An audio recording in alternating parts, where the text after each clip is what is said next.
اهلا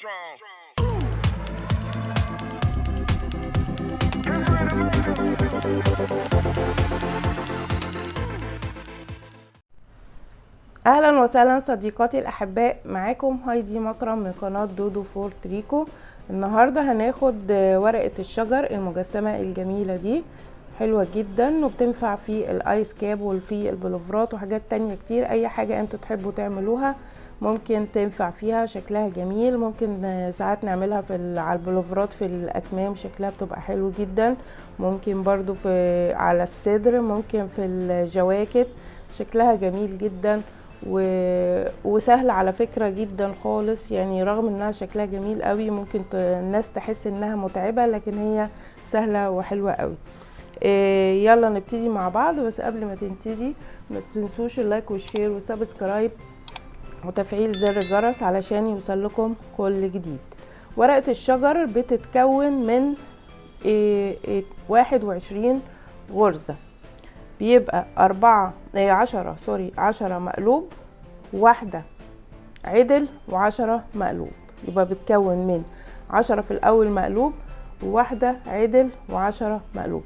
بس انا هنا زودت غرزة للحافة وغرزة تاني للحافة علشان ما تتناش كده. يعني انا جربت اعملها كده الاول، لقيت ان هي اللي هو ال10 وال10 لو بدايتها على طول كده من غير حواف بتلوي شوية. فانا حبيت ازود 2 كمان، هعمله دي زيادة بقى شوية، 2 للحافة، واحدة هنا وواحدة هنا. نشوف هنبتدي ازاي. اول واحدة هعملها عدل،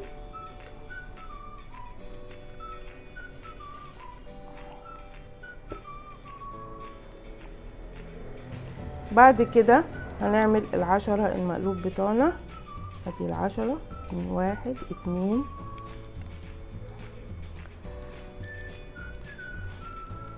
3 4 5 6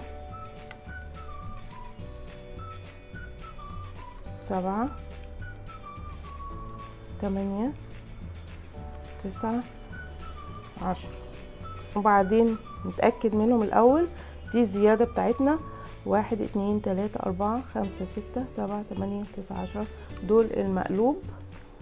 وبعدين واحدة عدل، وبعدين 10 مقلوب، 2 3 4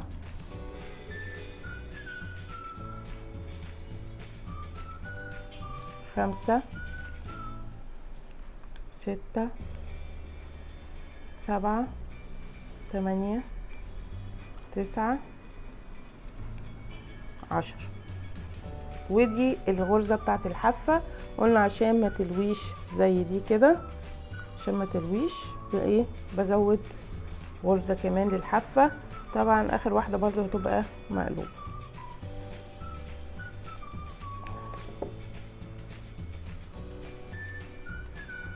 السطر اللي بعده هيبقى زي ما انا شايفة الشغل. دي اول واحدة بتاعت ايه الحافة، هسحبها معدولة كده، وال10 كمان بتوعي، 1. طبعا على ظهر الشغل بيبقى عدل زي دي كده، ده وش الشغل اهو. دول ال10 المقلوبين، ودي الواحدة اللي هي بديناها اهي. ازود بس اظبط الكاميرا. دول ال10 مقلوبين، وبعدين الواحدة اهي عدل اللي هي عاملة زي السلسلة كده، وبعدين 10 مقلوب. هنبتدي نكمل. هتلاقيهم من الظهر عدل اهو، ده الوش بتاعها مقلوب والظهر بتاعها ايه عدل. هنعملهم بقى ايه 10 عدل،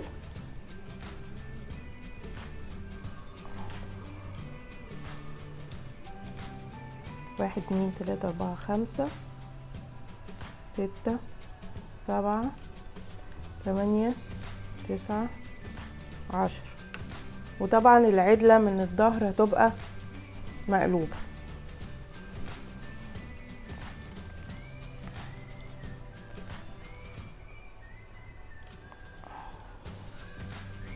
كمل ال10 العدل.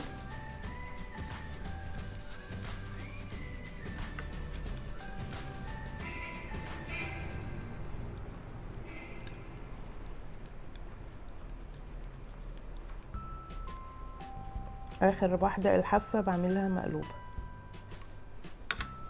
هرجع تاني كده، احنا على الوش هشتغل تاني 10 مقلوب، 1 عدل، 10 مقلوب بالغرز بتاعت ايه الحافة. هشتغل كده سطرين 3 كده وارجع لكم وانا على الوش عشان نشوف ورقة الشجر دي بنعملها ازاي. كده انا اشتغلت شوية كده كام سطر عشان نبتدي نعمل ورقة الشجر زي ما هي كده قدامنا. هبتدي بقى ايه، هشتغل اول واحدة غرزة الحافة هسحبها عدل، وبعدين هشتغل ال10 المقلوب بتاعي 2 3 4 5 6 7 8 9 10. هاجي اعمل ايه بقى، انا عايزة هنا هزود واحدة، هعمل لفة. هعمل ايه لفة هنا انا على المقلوب، مش هرجع الخيط لورا. احنا ما كنا بنعمل العدل كنا بنرجع الخيط لورا، لا مش هرجع الخيط لورا، وهشتغل عدل عادي. هتعمل معايا لفة اهي، في لفة هنا اهو زادت هي ايه لفة. طيب انا عايزة اعمل لفة كمان هنا، يبقى هنا قبل السلسلة هعمل لفة، وبعد السلسلة هعمل ايه لفة كمان. المفروض ان انا هشتغل كده على طول، لا انا هعمل لفة كده كمان اهو، واشتغل ايه ال10 المقلوبين التانيين. يبقى هنا انا زودت بلفتين، لفة هنا اهو قبل السلسلة، ولفة تانية ايه بعد السلسلة، وابتدي اشتغل عادي ال10 المقلوب بتوعي.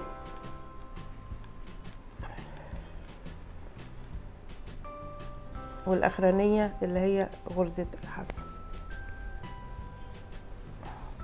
هسحب بعد كده، هقلب السطر على ناحية الظهر. احنا اتفقنا اللي هو اغلبه عدل، ده كله ده الظهر، عشان ده كده الظهر اهو ورقة الشجر ايه كله هنا من هنا عدل. ده الوش اللي هو يبان كأنه ايه كله مقلوب، وورقة الشجر هي اللي بتبقى ايه عدلة. هنبتدي نسحب اول واحدة غرزة الحافة، بعد كده نشتغل 10 عدل 2 3 4 5 6 7 8 9 10.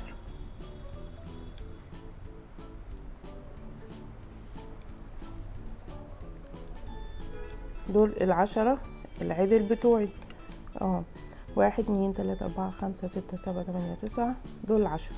عندي هنا اللفتين، اللفة دي واللفة دي والايه والغرزة اللي في النص، دول هشتغلهم من ناحية الظهر مقلوبين. ادي 1 2 3. يبقى كده انا اشتغلت اللي هو اهو من الظهر كده هيبقوا مقلوب 3 اللي احنا اللفة واللفة والايه والسلسلة من ناحية الظهر بيبقوا مقلوبين، واشتغل عادي الايه ال10 التانيين 1 2 3 4 5 6 7 8 9 10. واخر واحدة بعملها مقلوب اللي هي غرزة الحافة. هرجع تاني من ناحية الوش، هسحب اول واحدة وبعدين هعمل 10 مقلوب 2 3 4 5 6 7 8 9 10. هبتدي ايه واشتغل دي ايه عدلة، وعندي قبل السلسلة هزود ايه لفة كمان. هزودها ازاي؟ يبقى قبل كل سلسلة اللي هي الغرزة اللي في النص دي هزود واحدة واعمل عدل، ودي وازود واحدة كمان هنا اهو، واعمل تانية عدل. يبقى الواحدة اللي في النص عندي هنا بقوا كام؟ 1 2 3 4 5 باللفتين اللي احنا زودناهم. هبتدي اشتغل كمان 10 مقلوب.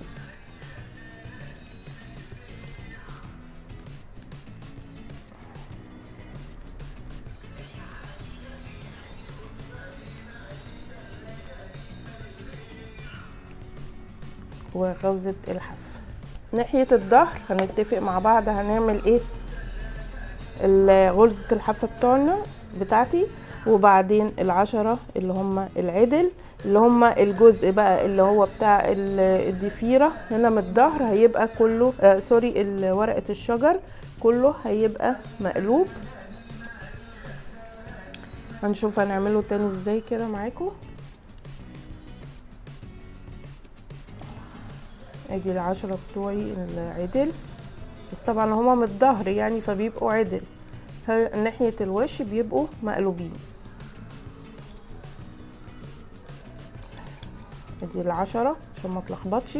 اجي عند الجزء بتاع ورق الشجر اعمله كام مقلوب؟ هما كام؟ 5 2 3 ودي اللفة 4 5. يبقى الواحدة عندي هنا بقوا ايه 5. هنشتغل 10 عدل.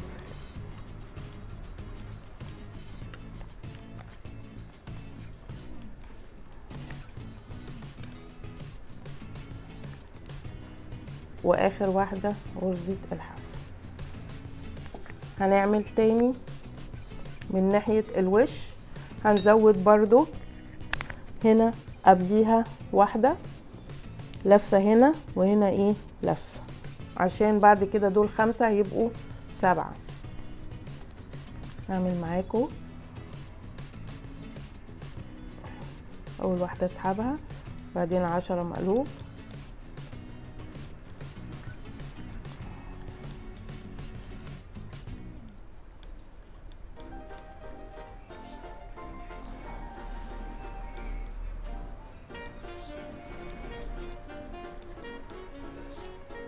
هروح قبل السلسلة اتفقنا هنعمل ايه. لا السلسلة اهي دول هنعملهم عدل. ادي 1 2 ودي السلسلة اللي في النص. هروح مزودة ايه لفة كده اهو وعدل، وبعدين لفة تاني بعدها 1 2. يبقى احنا زودنا هنا بقوا 1 وبعد 2 وبعدين في لفة وبعدين اللي هو اللي في النص اللي هي السلسلة اللي في النص وبعدين لفة وبعدين 1 2 عدل. باقي ال10 مقلوب.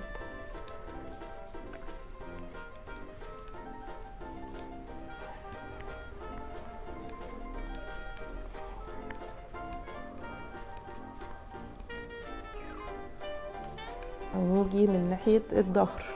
احنا اتفقنا الظهر اللي هو كله من هنا عدل ما عدا اللي هي ورقة الشجر هي مقلوبة. هنعمل ايه بقى عشان ما اطولش الفيديو مع عليكم؟ ايه هشتغل اللي هم ال10 العدل وطبعا غرزة الحافة قبليها، وبعد كده هشتغل اللي هم اللي احنا زودناهم اللي هم 2 مقلوب وبعدين لفة وبعدين إيه اللي هو الغرزة اللي في النص وبعدين لفة و2 مقلوب. دول كلهم هيتشغلوا مقلوبين.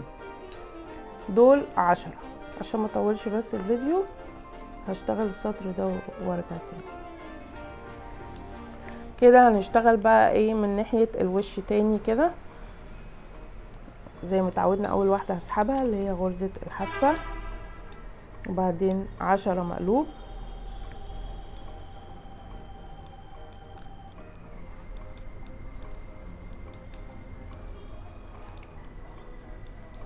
هشتغل 1 2 3 4 واللفة، وبعدين هنا 6 1 2 8 3 ودي غرزة السلسلة هنا كده، هزود قبليها لفة وبعدين بعديها لفة، بعدين 1 2 3.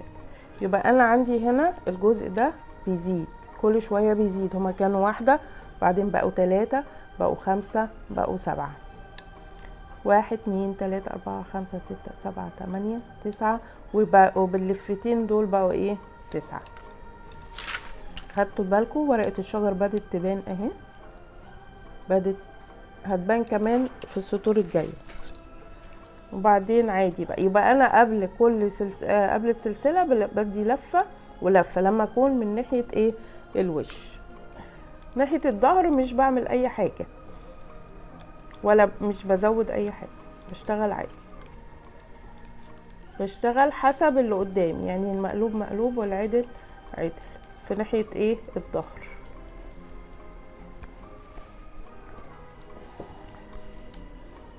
احنا كده الظهر ادي قدامي عدل اهو، بشتغله عدل.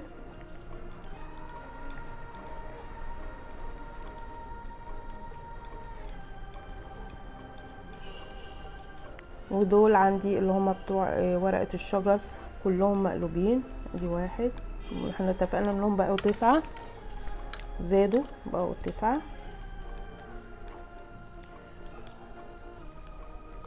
1 2 3 4 5 ودي اللفة 6 7 8 9 واشتغل عادي 10 العدل.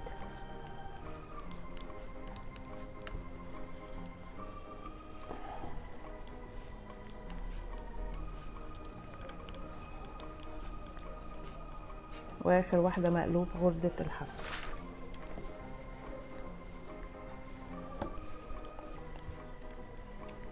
هنجينا تاني ناحية الوش هنشتغل 10 مقلوب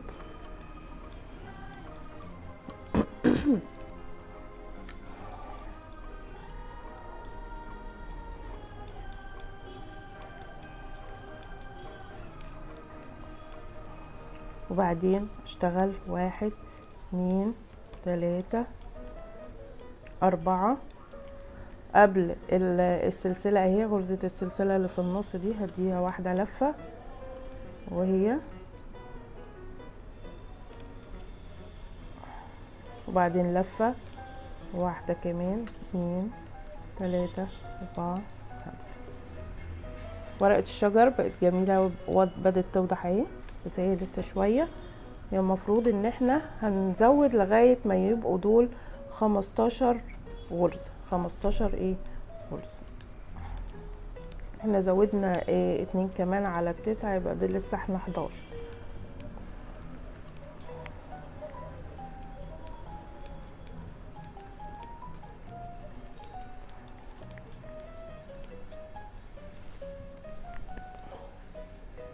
هشتغل بقى الظهر زي ما احنا عرفنا وارجع تاني.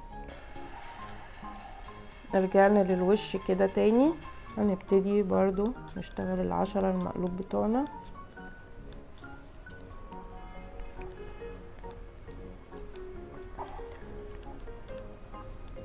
وبعدين هنشتغل بقى 1 2 3 4 5 وقبل السلسلة بزود لفة أو 1 بعديها بزود 1 ادي لفة كده تاني وبعدين 1 2 3 4. يبقى هنا عندنا 1 2 3 4 5 وادي 6 ادي اللفة 7 8 9 10 11 12 بقينا 13 واحدة وبعدين 10 مقلوب.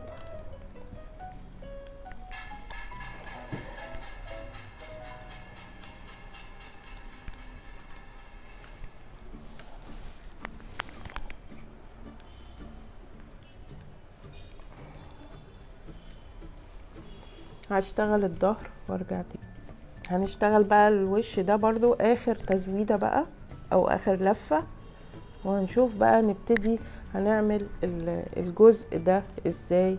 نبتدي نقلل لغاية ما يبقوا نقفل بيهم ورقة الشجر كده.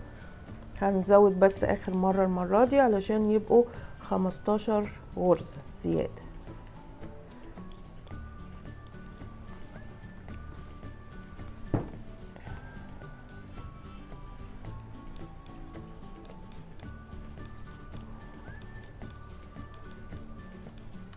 دول 10 المقلوب بتوعنا.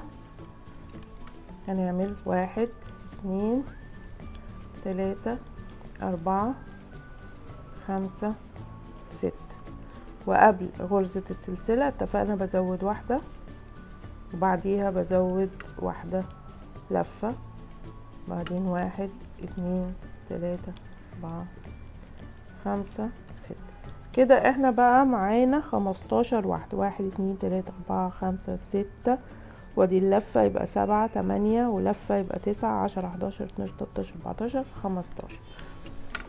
هنبتدي نكمل اخر السطر واشتغل الظهر وارجع لكم تاني من ناحية الوش ونشوف بنقلل ازاي. كده احنا على الوش هنبتدي بقى ننقص. احنا عندنا دلوقتي اللي هما ال15 اللي احنا زودناهم، 1 2 3 4 5 6 7 8 9 10 11 12 13 14 15. هنبتدي نشتغل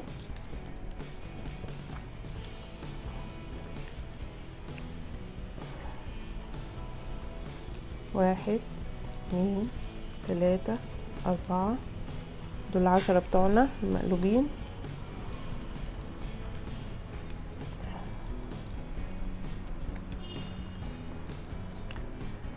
هنبتدي بقى ننقص، اظبط دي كده اهو، ونبتدي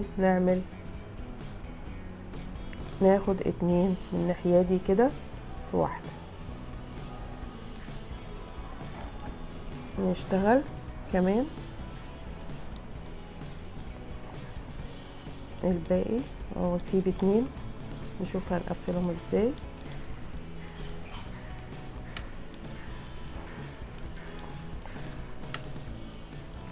الاتنين الاخرانيين هجيب الاتنين دول كده من الناحية دي،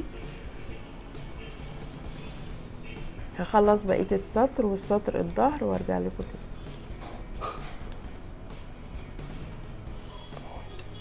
ورجعنا للوش كده تاني وهنبتدي نكمل، وهنيجي نقفل الاتنين تاني.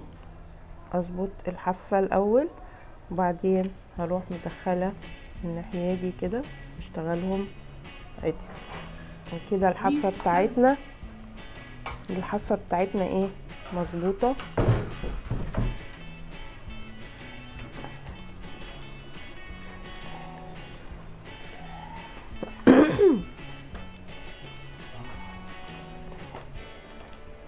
اسيب الاتنين برضو الاخرانيين واروح قافلاهم كده.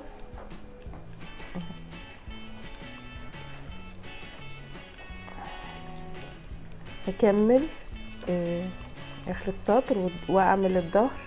طبعا الظهر اتفقنا زي ما انا شايفة قدامي، يعني العدل عدل والمقلوب ايه مقلوب.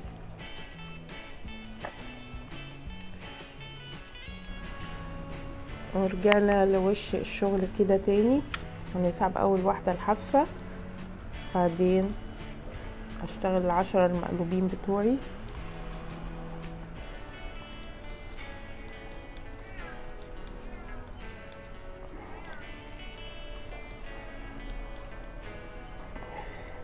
اظبط الحافة بتاعت دي وبعدين ادخل من هنا كده واروح ايه اشتغلها عدل، اشتغل اكمل تاني.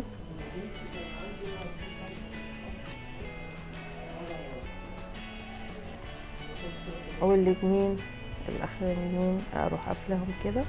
بقى الحافة بتاعتنا بقت مظبوطة طالعة كده اهو، بدت تظهر ورقة الشجر. واكمل شغل وارجع لكم تاني بعد ما اخلص الظهر كمان. ارجع من ناحية الوش. ورجعت كده للوش تاني، نبتدي نشتغل برضو ال10 المقلوب.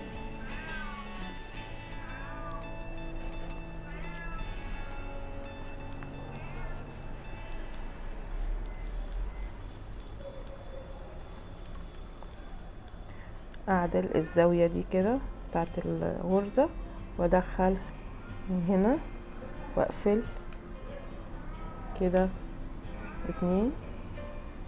بقت مظبوطة. شوف شكل الورقة عاملة ازاي، ليها حافة كده شكلها حلو. كمل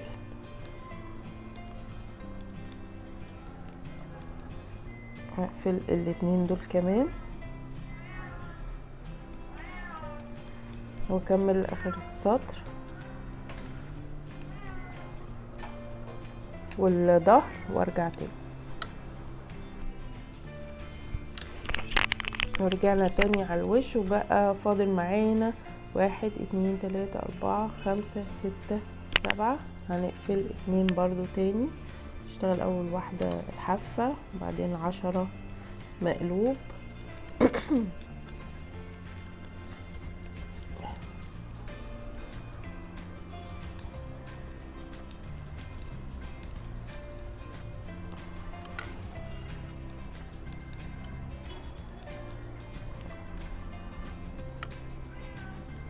نظبط برضو الحافة بتاعتنا كده وبعدين نقفلهم من الناحية دي، نقفلهم كده من الناحية دي ونشتغل للآخر. خلي 2 نقفلهم كده وبعدين نكمل 10 مقلوب. هكمل برضو الظهر وارجع لكم تاني. نكمل على الظهر الوش قصدي كده على الوش.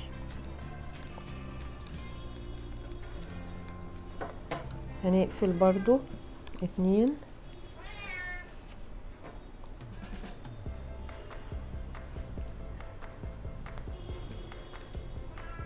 هيتبقى معانا 2 نقفلهم برضو كده. اللي اتباقي 3 هخلص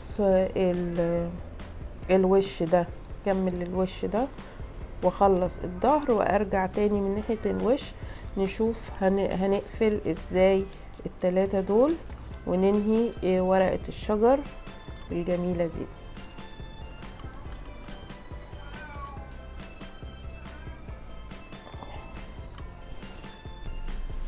ورجعت كده تاني، ده يعتبر اخر سطر.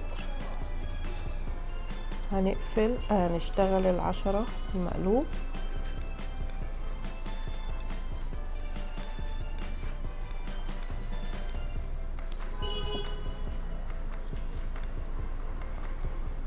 هنعمل بقى ايه، هنسحب اول واحدة. خلي بالي عشان دي ايه اللي قفلت ورقة الشجر. اول واحدة هنسحبها، تاني واحدة والاتنين دول هنقفلهم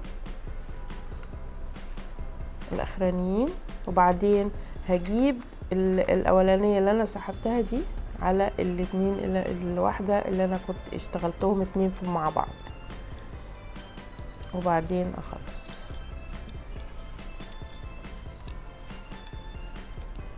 كده احنا خلصنا ورقة الشجر.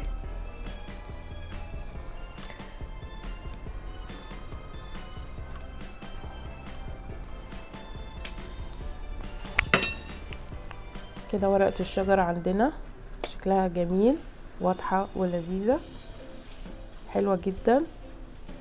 لو عجبتكم النهاردة ورقة الشجر ما تنسونيش بقى في اللايك والشير وسبسكرايب وتفعيل زر الجرس علشان يوصل لكم كل جديد. وان شاء الله هنعمل منها ايس كاب شكله جميل جدا، ان شاء الله يعجبكم. باي باي.